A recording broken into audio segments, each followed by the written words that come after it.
How to use Apple gift card for in-app purchases. Hello everyone, I am Bishaka and welcome to our channel.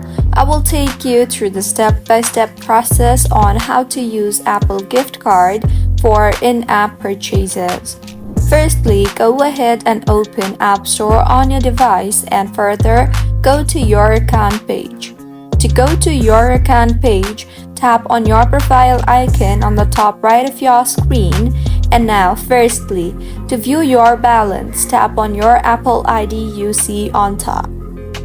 Here in this page, you will be able to see your gift card balance.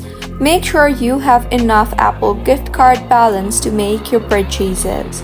Now, tap on Done, and if you want to redeem a gift card, you can tap on the Redeem Gift Card option you see there and further redeem your code by entering the code. And now, to use your gift card, go ahead and search for the application that requires in-app purchases.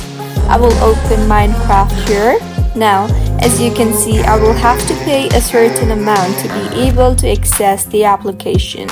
So, in order to download the application, go ahead and tap on the amount you see there and you will then see the option for Apple Pay.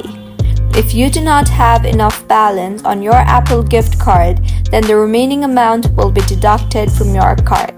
Simply tap on the Apple Pay option if you have enough balance, and the balance will be deducted from your card and the application will be installed. So, this is how you can use Apple gift card for in-app purchases. If you find this tutorial helpful, please like the video and do subscribe to our channel, Login Giants, for similar helpful tutorials. See you on the next one.